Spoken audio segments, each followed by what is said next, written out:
Welcome to Jung at HARP. This is episode 70. We're going to talk about out of control and how to bring that back down, or just talk about bringing it back down. I am Deborah Henson-Conant, and I'm here with Kathleen Wiley. I'm a composer and performer, and Kathleen is a Jungian psychoanalyst. We both play the harp, so we call this Jung at HARP. And every week we come up with a question or a song that we explore through the lenses of music and self-expression and Jungian psychology. So today, I wanted to share a song of mine called Bring It All Down, because it came out of an impulse to reach out when I was feeling completely out of control. And that was something that I wanted to bring to Kathleen and get some ideas about what I'm saying to myself in this song, because I'm always interested in the imagery that musicians or poets unconsciously bring as we are trying to express what's actually going on for us.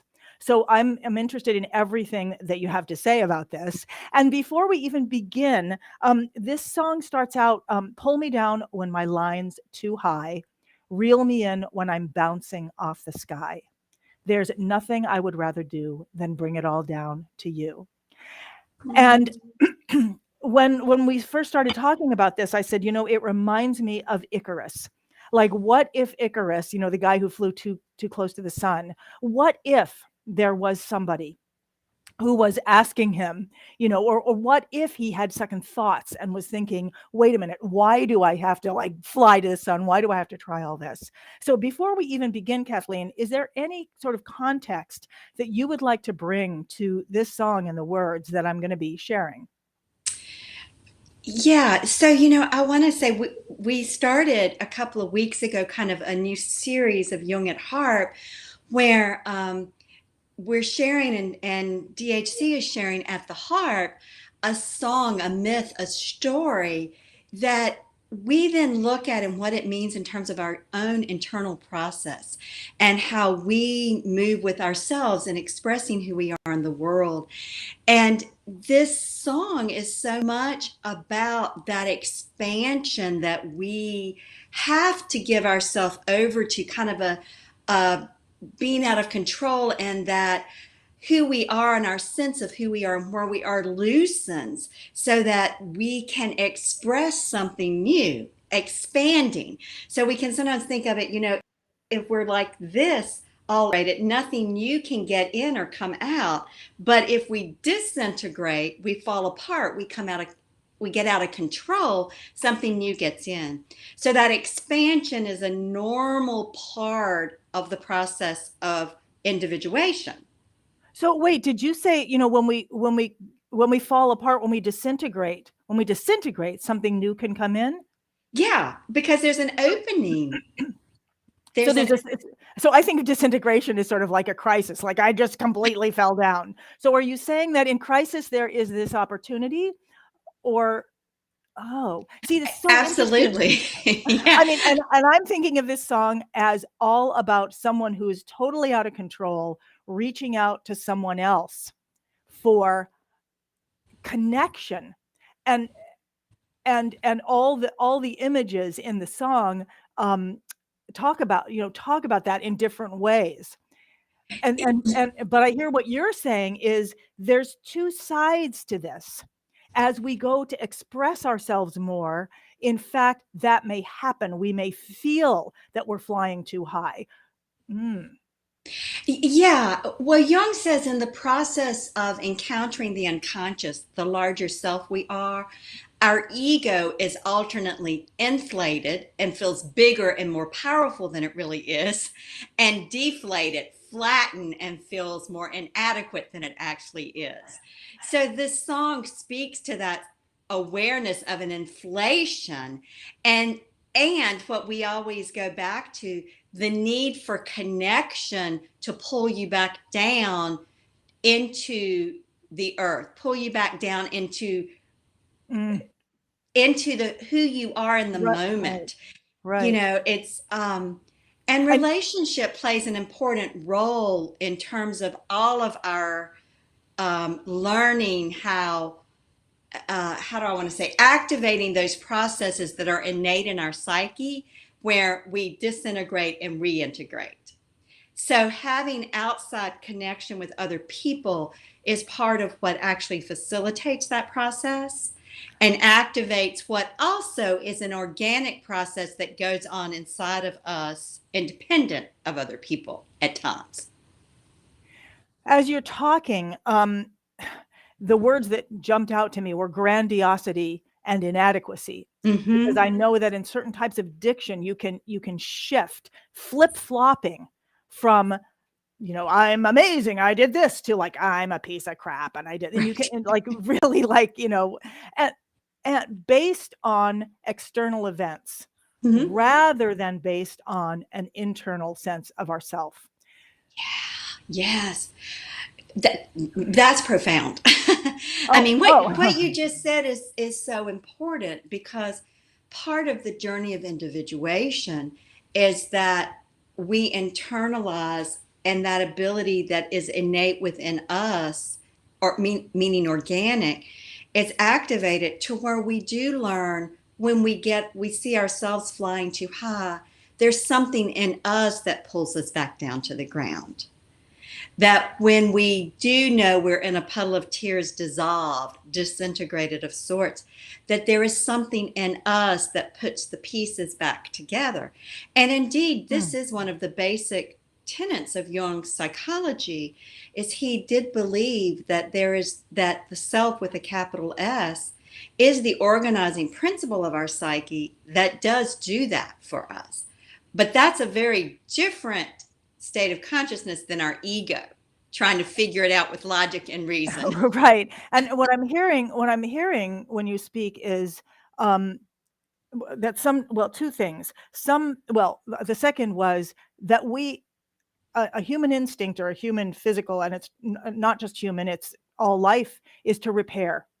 Is it is Mm-hmm. and I've been really interested in beavers lately, and for reasons I can explain. But so I went looked a lot about beavers, and one of the things that's amazing about beavers, aside from the fact that they build dams and that creates an ecosystem, and that also makes it easier for them to be safe, is that whenever there's a breach in the dam, they will immediately go and repair it. They're not just like, I'll fix that later, or let me call the plumber, or like the plumber.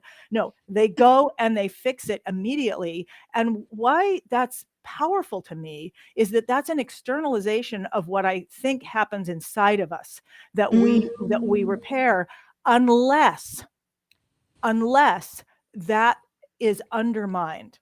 So so so sometimes I think we pull ourselves down when we don't need to be pulling ourselves down. We're afraid that we're flying too high when we're not.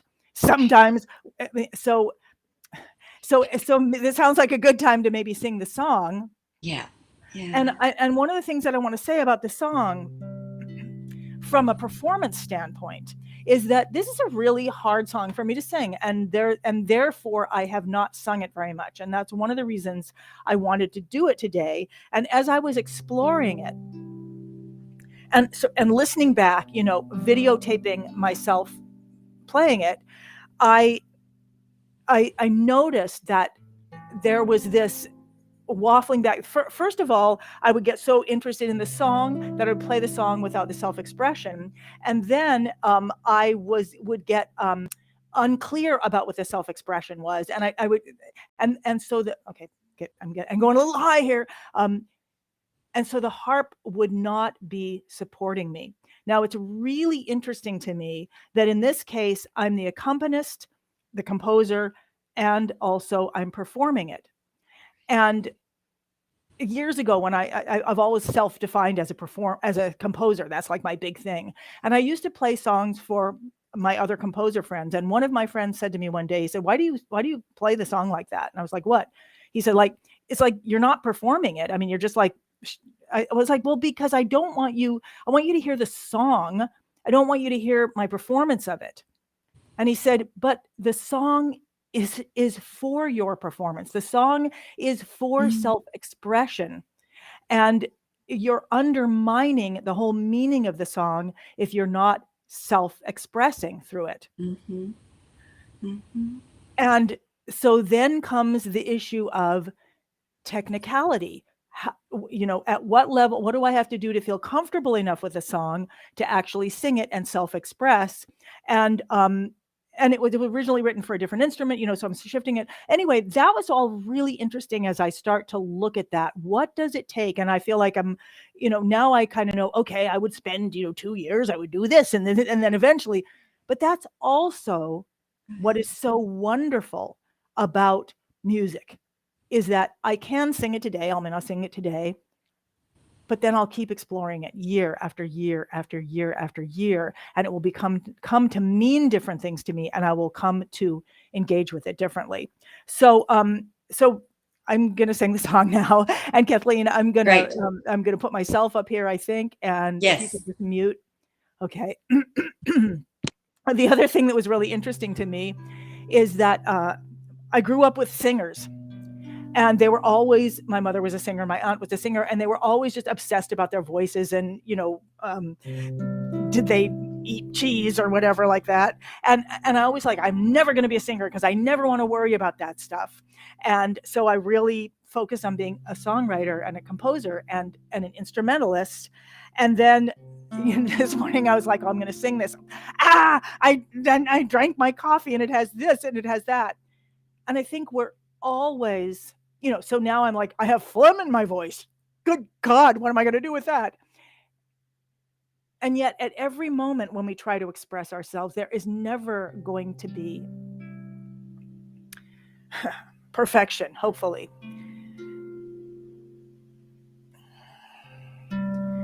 Pull me down when my line's too high.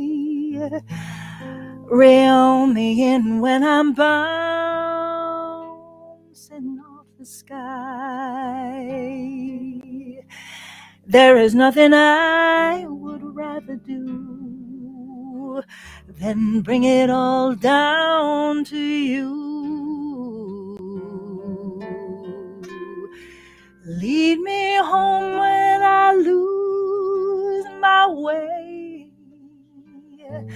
Guide me back at the end of every day. No matter what I tell you, all I really want to say is help me bring it all down. Wanna bring it down to you. Help me bring it all down. Wanna bring it down to you. Help me bring it all down. Wanna bring it all down. Help me bring it all down. Down to you.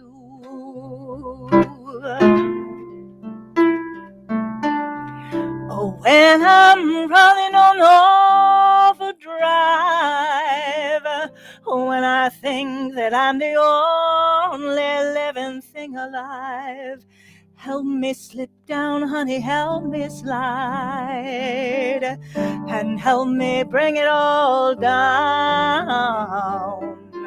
When I'm flying faster than the speed of sound, when I think I'm bigger than the biggest thing around, hold me tight until my feet are on the ground, and help me bring it all down. Wanna bring it down to you. Help me bring it all down. Wanna bring it down to you.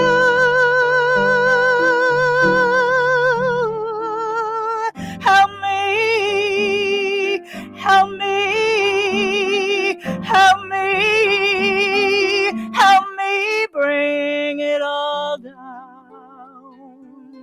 I wanna bring it all down. oh, help me bring it all down.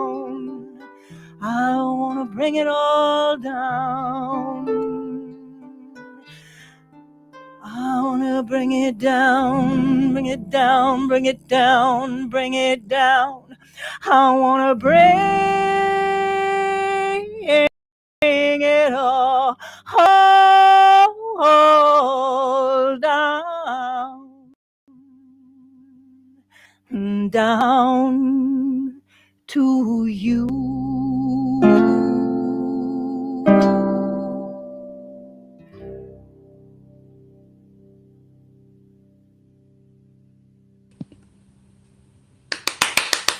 Thank you, thank you, thank you. Now how do I get us both on here? Okay. That was Um, beautiful. That was so beautiful and heartfelt. So well, thank you. I mean, it's interesting because it's. And I was just going to say, I'm actually going to say, wait, don't clap, don't clap. next time I'll shake my paper, which is when a friend of mine who's a harpsichordist instructed us to do at his harpsichord concert. You don't clap because it's too much of a concert. You shake your paper. Right. Well, it's interesting because I realized that in fact, I mean, there is this magic that happens after a song that you can actually prolong when an audience, when you are in that moment together. Mm-hmm. And yet at the same time, I think one of the things that's so beautiful about clapping is that when, you've been up there on stage and you've been like, I did this and I played the harp, and blah, blah, blah, blah, and then the audience claps and it's this beautiful moment. What I love about that moment, first of all, is this connection, this other world that we were in. And there's always this sort of fear for me, or this, I'm in that world and I'm in that world with you. And then we come back to this world. Mm-hmm. And so I love to prolong that space. But the other thing is that is so powerful is that when people are clapping, it is the simplest form of music. And it is such it's such a gracious, it's like I sang and now you sing, I sang and it's just this beautiful acknowledgement that there's no deep difference between those ways of connection. There's no real difference between expressing yourself and it's self-expression. It's self-expression, and it's through our bodies and through our hands. And I love the acknowledgement of that at the moment of clapping. But back to the song. Okay. Unless you want to say something about that.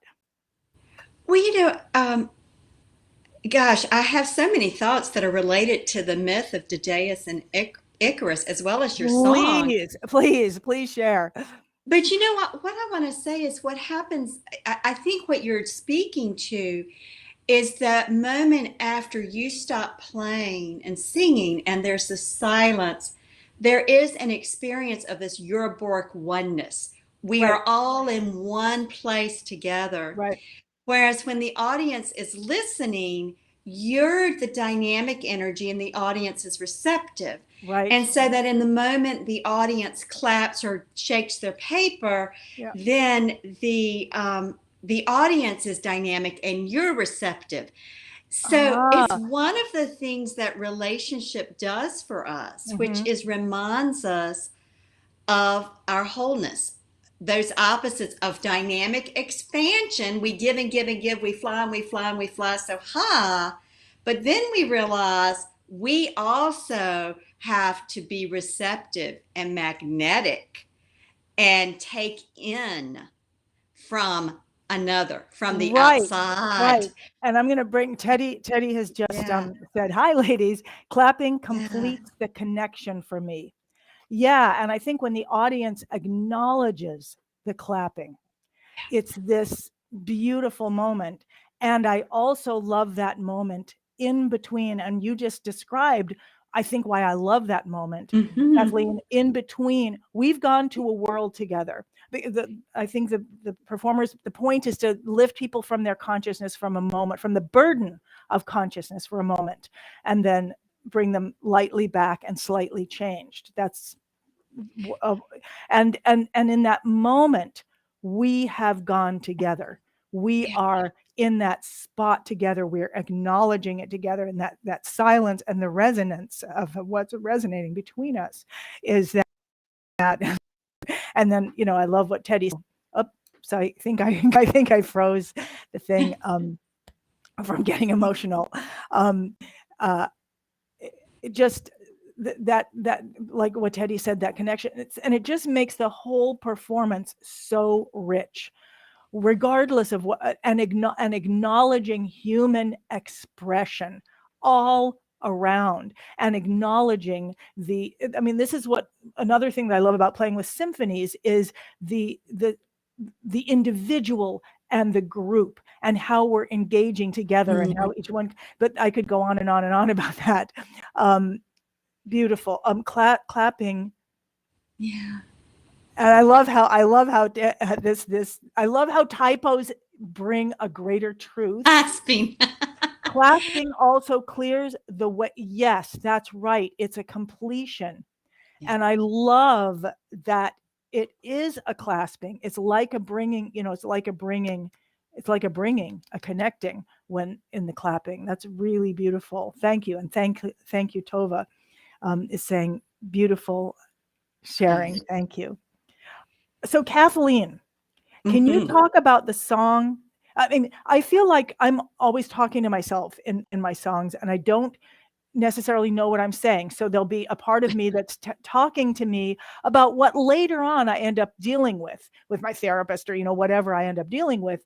And I know that this song has spoken to me of that, pull me down when my line's too high. I had no idea how to reach out and ask for that help. Lead me home when I lose my way. Guide me back at the end of every day, no matter what I tell you. All I really want to say is help me bring it all down. And, when I'm flying faster than the speed of sound, when I think I'm bigger than the biggest thing around, hold me tight, give me that connection until my feet are on the ground. And it just, I hear that the song and the isolation, when I'm running on overdrive, when I think I'm the only living thing alive, help me slip down, help me slide, help me bring it down. And I can hear it makes me cry, because I think of, how I was, calling out for that human connection that I didn't know how to call out for in any other way. Yeah, and I just want you to know, I so treasure your sharing your own deep, deep process this morning with us and in this song. And it's sacred. So I just want to say that as we, Thank you. And I want to bring yeah, up that Shar said it's like a prayer. It is like that in that, asking for you have no idea where it just like it's the asking and the humility of asking, because you can see in the song, if this person is like, I'm the biggest thing, like, I think I can create life. And I think this is where we get into Icarus and Daedalus. From what you said about it, I think I can do all this stuff, and I don't even know how to ask for connection aside from in the words of the song. Yeah, and I want to say, and something in you allowed you to ask in the song. So it's an interesting, I'm having several thoughts. So I want to talk about the myth of Daedalus and Icarus for just a couple of minutes to kind of interject here, because it's this story you've expressed of your own experience is such a Daedalus and Icarus experience. Daedalus was a very skilled architect that King Minos of the Isle of Crete enlisted to build a labyrinth that would imprison the Minotaur that his wife had given birth to. His wife had been seduced by one of the gods to have sex with a bull and given birth to this Minotaur that was part human, part bull. And King Minos was so ashamed of that. Here again, the lack of human connection. He was so ashamed of that, he enlisted Daedalus to build this labyrinth that the Minotaur would never escape from. And after that, he wanted to make sure that the secret of the labyrinth was never revealed. So he imprisoned Daedalus and his young son Icarus in a tower.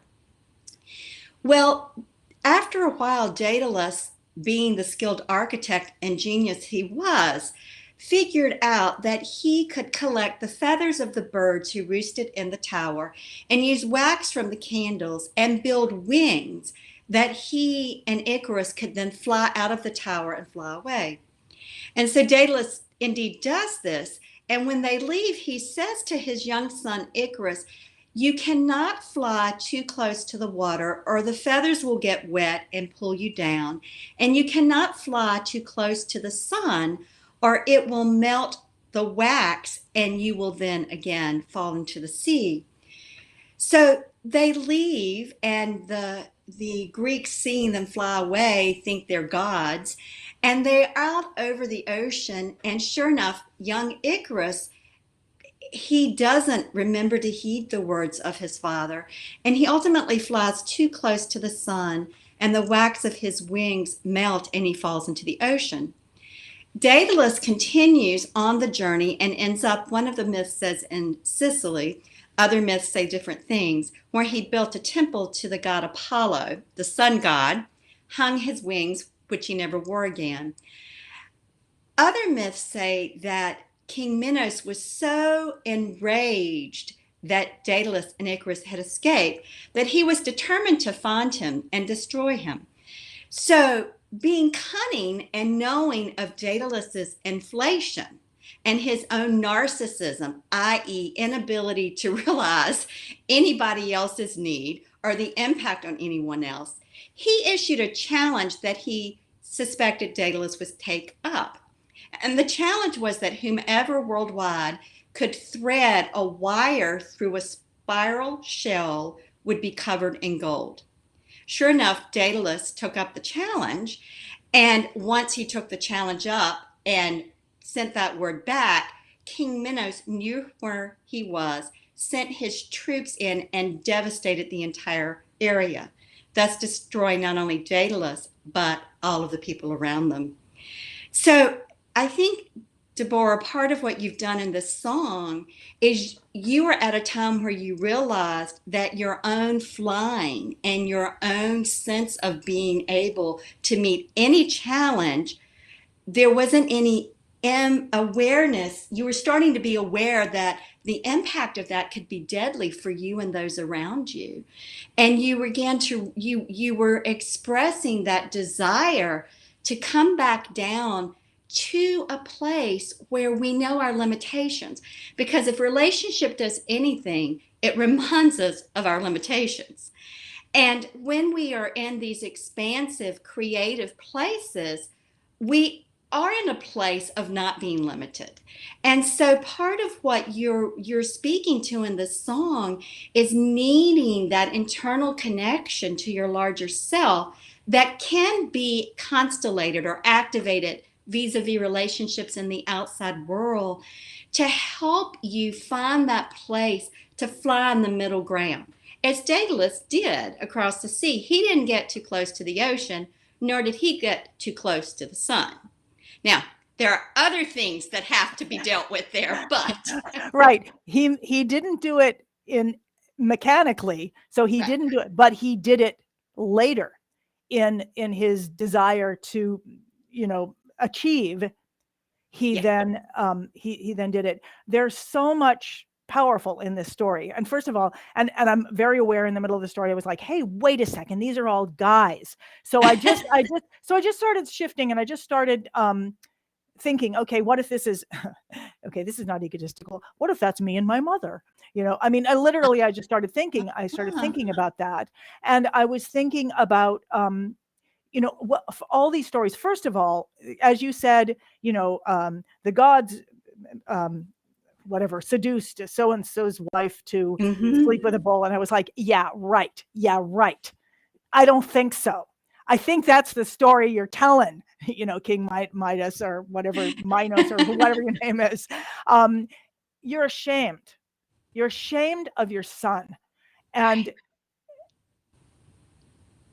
because for some, and honestly, because of his strength and because of his connection to nature, and because he's not perfect in your image, you're ashamed. And so you hide this part of yourself, you hide this expression of yourself away, and you hire this other egotistical person to build that labyrinth. And all along, when you think, as I'm looking at it, I'm thinking, so the Minotaur and Icarus are really, I mean, they're being, I don't know, they should go to Al-Anon or something. I don't know. I don't know enough for ACO. I don't know these programs, but I don't know this. I don't know the specifics, but I do know that their relationship with their parent is really impacting. And both of their parents were like complete control freaks. Yeah, and so I want to say this about being the masculine, because from a Jungian perspective, it's all symbolic. So Mm-hmm. what we are talking about here are our masculine energies, the energies of dynamism, the energies that move us forth towards things, the energy that's penetrating. Because the feminine energy, whether, and this is whether we're male or female, we're not talking about gender, but the feminine is magnetic and receptive and containing and assimilating, whereas the masculine is discriminating, swings the sword to separate. So we're looking at how our own masculine energy behaves, so to speak, how it gets activated. And you're making a important point where all of the mess starts with King Minos, who is ashamed. And Yeah. again, we've talked some and work it in periodically about how devastating toxic shame is, Right. and how it paralyzes us. And so the compensation for the paralysis that occurs from the shame is this grandiose dynamic energy that in the song you beautifully express. Pull me down when my line's too high, when I'm bouncing off the sky, when I've lost my way, when I'm on overdrive, and I think I'm the only living thing alive. I mean, that's a state of primary narcissism that we all experience when we're the infant child. But it's got to be tempered in relationship to the caregiver. And so anyway, this brings up a question I totally off, maybe left field for another time, but how do you know if you're a narcissist? How do you know if you are? And what do you do about it? And I mean, that's maybe for a whole other program, but I'm just thinking about what you said about, King Midas. Is it Minos? Minos, Minos. Okay, so he's different from King Midas. So Midas is okay, but they both like gold and okay. All right. So the impact of his shame in terms of isolating his son, mm-hmm. that's just really heartbreaking to me, and especially people's fear of that son. I know I'm going off on another thing, and I realize we're going to have to end it pretty soon. But I'm just thinking, I guess I'd identify with the Minotaur, Mm-hmm.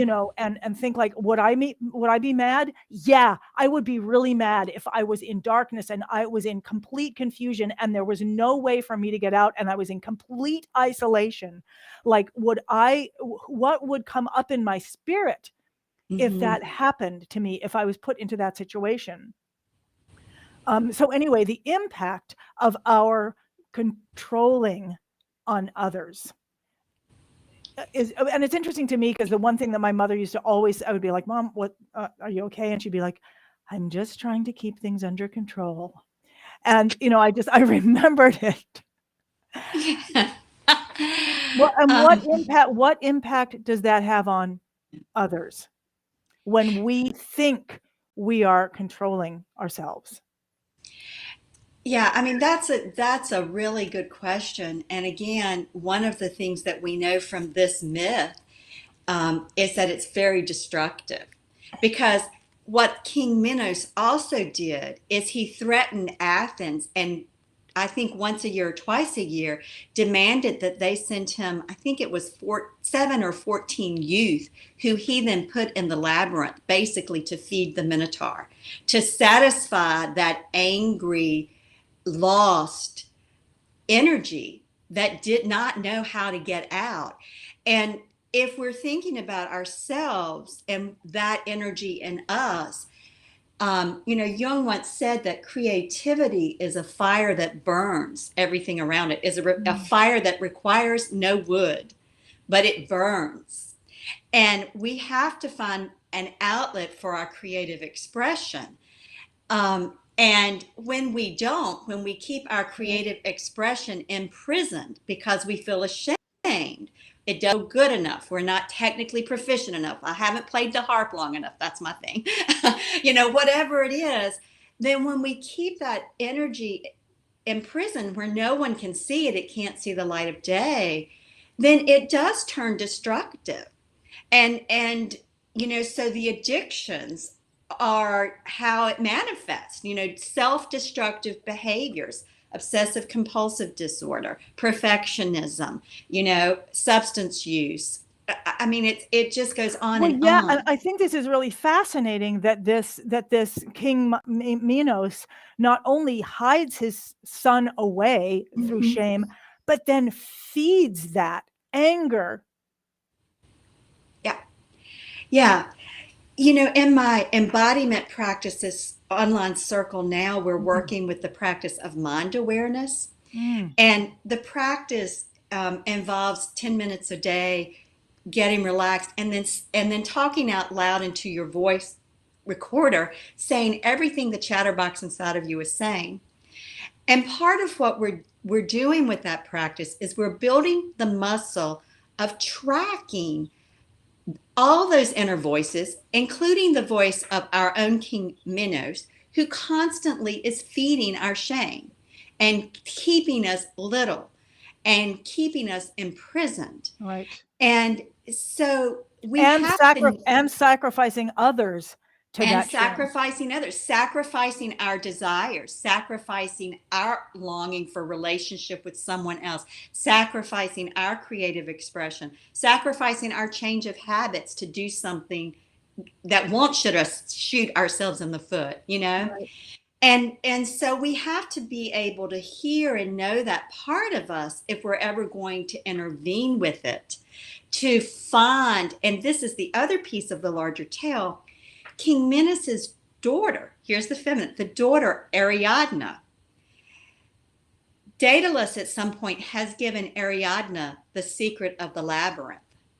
And when a group of young Athens come over to be fed to the Minotaur, she falls in love with Theseus.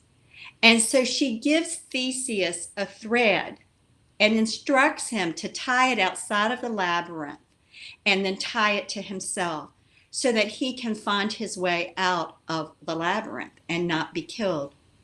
And indeed he does. He finds his way out of the labyrinth.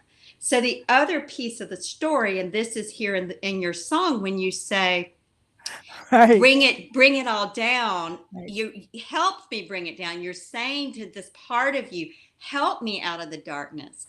And in the larger mythology, it is Theseus with the help of Ariadne, Right. who gives him the thread, and he is able to get Right. out. He does destroy the Minotaur. So the other thing to know here is that in Psyche, and this is also, we know the theory of the conservation of energy in science, energy is never lost.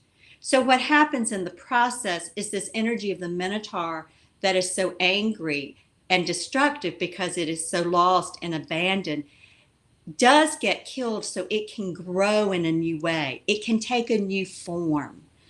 Because our anger and shame, if we're going to live our fullness, and we're going to stay grounded, has to be transformed, which means the old container of it has to die. So something new is born. Wow, there's so much here. Yeah. And I know we're nearing the end. I mean, it's reminding me why, you know, I'll go through these periods where I feel like I'm just regressing in everything that I'm trying, and then it often results in some kind of a breakthrough. And I'm beginning to realize that part of me actually is dying in each of these. And then going back to your practice in the divine embodiment practices, I love how you are talking about speaking, just our voices speaking into a recorder. And I know that last night when I was looking at, you know, when I listen back to the recording of this song, I'm always like, why did I sing it that fast? Why did I, you know?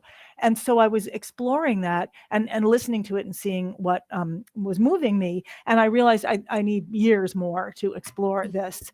And so I just also wanted to just sort of say, for people who are playing with instruments and seeking to express ourselves, that just a very practical part of this, and I know we have a great comment, I want to take a look at it, is to, and I want to go back to this slender thread, the beauty of a slender thread, being just exploring not the whole song, but just the first line. Bring me down, bring me down. Bring me down when the line's too high. Bring me down, bring me down. Just exploring over and over one part of what we're doing and exploring the creative expression of it. Because one of the things I realized when I came back to this song, and I think this goes to Daedalus and Icarus, is the architecture and the brilliance of how you construct things and what it is. That doesn't necessarily allow us to express ourselves within it. That getting a connection with that thing that we're doing, our ability to actually not fly too high so that we bounce, to maintain that connection. And we, as you know, humans now, we have to develop that ourselves through how we engage with things. Connection to ourself, because then we are connected to the earth of our own being, the earth of our own body, mind, and as you talk about, all these images that you brought up are so present in my mind. I know that there's that minotaur inside of me. I know I have created that labyrinth where where I've hidden away whatever shame it is, and that slender thread, I am all the people in that myth. That's that right. Slender thread to connect human connection is going to be the thing that will allow me to let that part die. Yeah, and that part, when it does, the essence of you that's captured in it, that's caught in the shame, is freed. And you then have access to that energy for your life in healthy ways. It's true for all of us. Yeah. So Anna's saying it makes sense that in order to address destructive self-talk, we need to be aware of it instead of just reacting to it. Incredibly, we can be entirely oblivious of what we repeatedly say to ourselves. Exactly. And Teddy is saying that exploring entrances into a transformational space of possibility. And I know that Teddy actually creates labyrinths for self-expression, and then leads people through them with the harp. And this really, I love, hearing you say that. And I just love all these comments. Shar on the harp is saying, exploring a vamp on the harp is like speaking into the recorder to track the musical voices. And so just for those of you who don't know what a vamp is, instead of, if I sing the whole song, la, la, la, la, la, la, la, la, etc., etc., etc. But if I take a little tiny part of it, I do it again. And I do that. That's a vamp. I'm doing it over and over again. I'm taking away the technical the complexity that I would have to be thinking about so that I can engage with each part of what I'm doing. And so Shara is saying exploring a vamp on the harp is like speaking into the recorder, where you're making something very simple technologically to track the musical voices. I love this. I've been integrating that into my practice and finding it revealing and rewarding. That's fabulous. Now, Shar, do you mean you've been incorporating the speaking into the recorder or the vamps or both? Because it sounds like it would be really cool to do both. And I'm just pulling these up. All of the characters are in the midst. That's the Jungian thing. That's the Jungian thing. They're all inner characters. Okay. All right. And whoops. I think, okay. Technology. Okay. Teddy's saying the harp string. Oh, wow. That's right. The harp string, the slender thread of the music. And that's beautiful. And the sound of that string. Wow. So if you think, this brings us to another myth, which we can look at, which is Electra. But what I'm thinking is if that slender thread, what's her name? Ariadne. So Ariadne gives to Theseus, what happens to that string afterwards? And if that string becomes the strings of a harp, that yeah, and I'll just say it becomes a bond. There's a bond. Think about it with the relationships, and you speak to it so beautifully in your song. There's this string that's the bond to this person in you and this person in the outer world that you are saying, bring me down. And so the bonds that we have. Right. And that's the music. And I think that's what Shar was saying, is by taking just a really simple, connecting bit of music, that is, and Shar is saying, I haven't composed anything in a long time, and this is leading me to a new piece, which I think is really, really beautiful. And what I love about it is that this connection to ourselves, to see, and I think, Kathleen, that's what you're doing in your work as well, to see what those voices have to say, how I would have loved to hear the Minotaur sing, and what I love to have heard what that Minotaur would have sung. But maybe you already have been hearing that, and maybe bring it down as one of those expressions that this was perhaps, in a way, the prayer from that part of you. Because shame is a flying into darkness that is as equally destructive as flying into grandiosity. It's just a different direction. I don't know why I relate so much to that Minotaur, and the isolation. So thank you so much. Thank you so much, Kathleen, and thank you so much for the beautiful comments, the thread that connects this conversation through all of this. Thank you. And Kathleen, I look forward to seeing you next week. I look forward to seeing all of you who are watching this with us, who are part of this conversation, who are part of the conversation afterwards. And Kathleen, thank you. And farewell, everyone. Until next time. Bye-bye.